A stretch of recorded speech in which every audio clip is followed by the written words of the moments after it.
Welcome to Prachi academy YouTube channel. आशा करते हैं कि आप लोगों की पढ़ाई लिखाई अच्छी चल रही है, साथ ही साथ आप बोर्ड एग्जाम की भी तैयारी जोर शोर से कर रहे होंगे। पिछले क्लास में हम लोगों ने सेल का पैरेलल कॉम्बिनेशन और मिक्स कॉम्बिनेशन का डिटेल से स्टडी किए थे, जिसमें से आप सभी स्टूडेंट्स का बहुत सारा प्यार मिला। उसके लिए सभी स्टूडेंट को थैंक्स। जो स्टूडेंट इस चैनल में नए हैं, इस चैनल को सपोर्ट करने के लिए चैनल को सब्सक्राइब और वीडियो को लाइक कर दीजिए।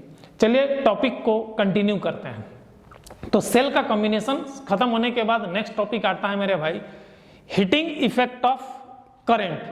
करंट का हीटिंग इफेक्ट, ठीक है। अगर कोई कंडक्टर में चाहे कोई रेजिस्टेंस में अगर करंट अप्लाई करते हैं तो हमारा हीट प्रोड्यूस करता है, ठीक है। तो हीट प्रोड्यूस करता है तो इसका इक्वेशन क्या आएगा, सवाल है। तो इसके बारे में भी जॉर्ज साइमन ओमने ने एक इक्वेशन दिया था। इसको जूल्स लॉ भी कहते हैं। इसको हम लोग क्या कहते हैं, जूल्स लॉ के नाम से भी जानते हैं। तो ध्यान दीजिएगा, the amount of heat produced in wire on passing A current through it depend in 3 factors. ये 3 फैक्टर में हीट हमारा क्या करता है, डिपेंड करता है।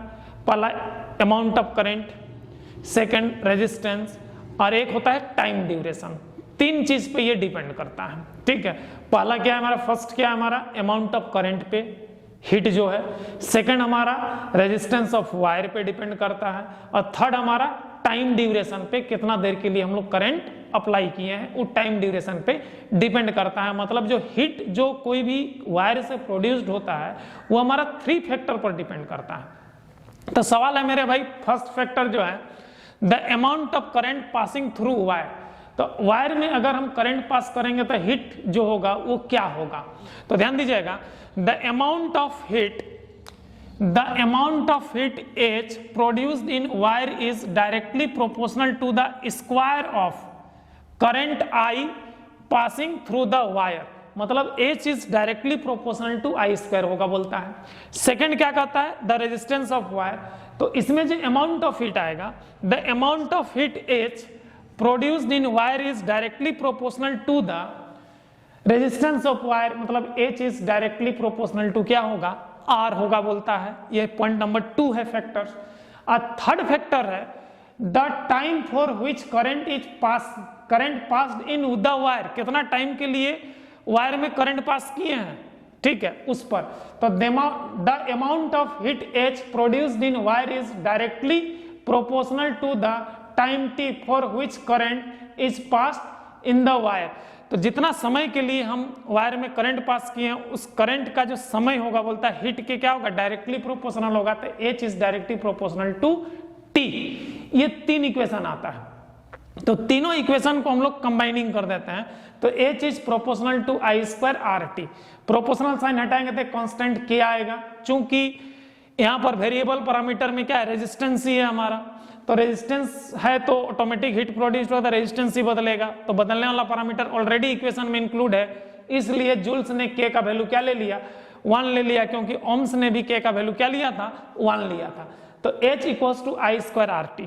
ये इसका यूनिट जो निकलेगा, ये जो हीट निकलेगा किस में निकलेगा मेरे भाई, जूल में निकलेगा। H equals to I square RT जो फॉर्मूला आएगा, तो इसमें जो हीट हम लोग कैलकुलेट करेंगे ये हीट हमारा किस में निकल जाएगा, जूल में निकल जाएगा। Since 1 joule equals to 0.24 calorie या 1 कैलोरी इक्वल्स टू 4.2 जूल होता है, ठीक है।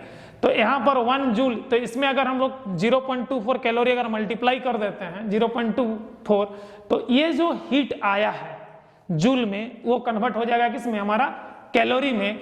और इसको हम दूसरे शब्द में क्या कह सकते हैं, it is also known as joule's law of heat.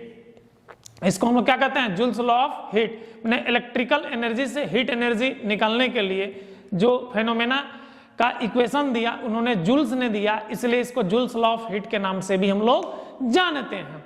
इसके बाद अगला पॉइंट आता है हमारे भाई पावर का, जो इलेक्ट्रिकल पावर का। तो rate of change of work done, rate of change of electrical energy, work done नहीं कहेंगे यहाँ पर, इलेक्ट्रिकल एनर्जी कहेंगे। तो rate of change of electrical energy is called power.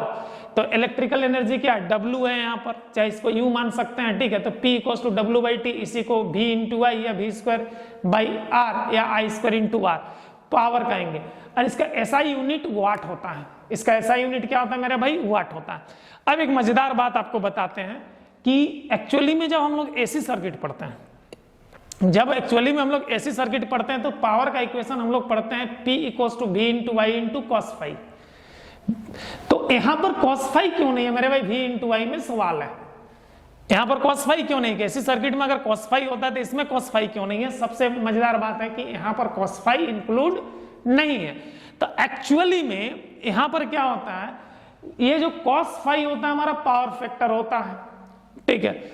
cos phi क्या होता है? हमारा पावर फैक्टर होता है। डीसी सर्किट में करंट एंड वोल्टेज इन फेज होता है। क्या होता है हमारा? इन फेज होता है, मतलब फेज डिफरेंस क्या होता है? 0 डिग्री का होता है, प्लस ये कांस्टेंट होता है, मतलब फेज डिफरेंस 0 के बराबर हो जाता है। करंट और वोल्टेज एकदम स्ट्रेट लाइन में चलेगा और दोनों इन फेज में चलता है। इसमें कोई फ्रीक्वेंसी होता ही नहीं है, मतलब कि फ्रीक्वेंसी होगा ही नहीं है डीसी में हमारा, ठीक है। तो फ्रीक्वेंसी जब होगा नहीं तो फेज डिफरेंस तो होगा नहीं, तो फेज डिफरेंस क्या हो गया? 0। तो cos phi का वैल्यू क्या होता है हमारा? 0। तो phi का वैल्यू क्या हो गया हमारा? 0 डिग्री। तो cos 0 डिग्री का वैल्यू क्या होता है? 1 होता है। तो यूनिटी। तो यहां पर देखिए, अगर पावर फैक्टर का वैल्यू अगर 1 बैठा देते हैं तो हमारा P = V × I आ रहा है। ये रिलेशन अब कहा जा रहा है, मतलब अगर आपसे पूछा जाए कि डीसी सर्किट्स का पावर फैक्टर क्या होता है, तो आप आंख मूंद करके उसको मार दीजिएगा यूनिटी।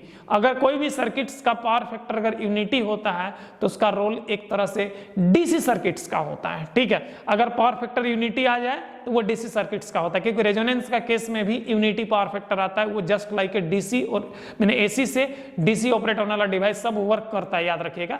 तो ये हमारा एक्चुअली में पावर फैक्टर इसमें क्या हो जाता है? डीसी सर्किट्स में क्या हो जाता है? हमारा यूनिटी हो जाता है।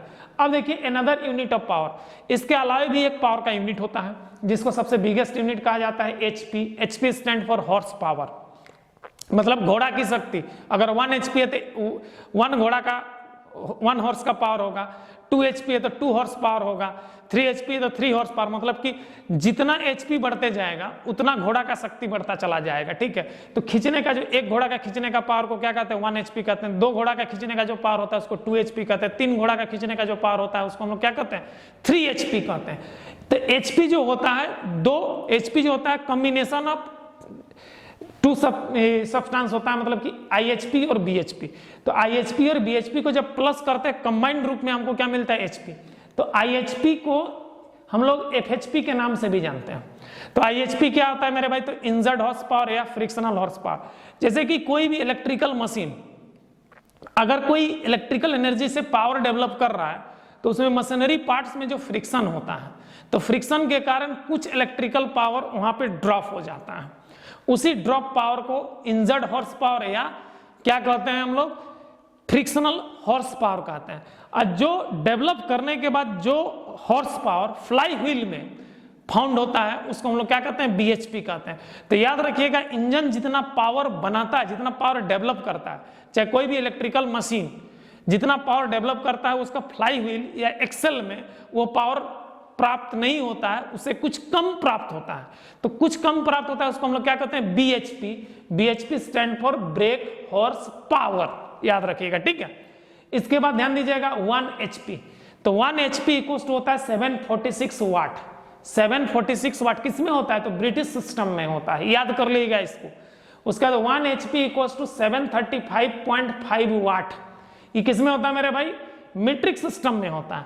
अब याद रखिएगा 1 किलोवाट इक्वल टू 1.34 HP, ये हमारा ब्रिटिश सिस्टम में होता है। और 1 किलोवाट इक्वल टू 1.34 HP ये हमारा किस में होता है? मीट्रिक सिस्टम में होता है। तो ये HP का वैल्यू भी याद कर लीजिएगा। आपको मैंने यहाँ पर IHP के बारे में बताया। तो एक्चुअली में इंजर्ड हॉर्स पावर जो कंज्यूम पावर मशीन के इंटरनली पार्ट्स के द्वारा किया जाता है उसको IHP या FHP कहते हैं। BHP जो फ्लाई व्हील में जो पावर हमको डेवलप होकर के मिलता है उसको हम लोग क्या कहते हैं? Break horse power. और ब्रेक हॉर्स पावर और IHP का जो समेशन होता है उसी को हम लोग क्या कहते हैं? HP कहते हैं। तो अगर कोई मशीन अगर 5 HP का लिखा हुआ है तो 5 HP का पावर नहीं मिलेगा, थोड़ा सा कुछ कम मिलेगा, हो सकता है 4.75 या 4.85 HP का पावर आपको मिलेगा। वो एक्चुअली आउटपुट मिलेगा जो हमारा BHP होता है। अब याद रखिएगा 1 HP इक्वल्स टू 746 वाट, ये ब्रिटिश में होता है। 1 HP इक्वल्स टू 735.5 वाट, ये मीट्रिक में होता है। 1 kilowatt equals to 1.34 HP British में, 1 kilowatt equals to 1.36 HP metric में। इंडिया में कौन सा सिस्टम चलता है मेरे भाई? तो मीट्रिक सिस्टम चलता है, ब्रिटिश नहीं चलता है। ब्रिटिश हमारा लंदन में चलता है, याद रखिएगा इस चीज को, ठीक है। लेकिन बहुत सारा मैथ्स जो फिजिक्स का होता है हम लोग ब्रिटिश सिस्टम में ही लेकर के बनाते हैं, क्योंकि ज्यादातर फिजिक्स जो है ब्रिटिशियस है, तो ज्यादातर हम लोग ब्रिटिश सिस्टम को ही लेकर के डाटा को कैलकुलेट करते हैं। आगे चल करके हम लोग एनर्जी मीटर का डिटेल से स्टडी करेंगे। आज जितना देखें हम लोग तो इसमें हीटिंग इफेक्ट ऑफ करंट, जिसको हम लोग जूल्स लॉ ऑफ हीट कहते हैं, जो इलेक्ट्रिकल एनर्जी से जो हीट डेवलप होता है उसका कैलकुलेशन कैसे करेंगे, और उसका जो फॉर्मूला होता है H इक्वल्स टू I²RT, ये जूल में होता है। और अगर H इक्वल्स टू 0.24 I²RT करेंगे तो ये क्या होगा? कैलोरी में होगा। इसका डिटेल से स्टडी किए, इसको आप लोग क्या कर लीजिएगा? नोट डाउन कर लीजिएगा। आशा करते हैं कि आज का क्लास आप लोगों को अच्छा लगा है। अगर अच्छा लगा है तो चैनल को सपोर्ट करने के लिए चैनल को सब्सक्राइब और वीडियो को लाइक कर दीजिए। जय हिंद, जय संविधान।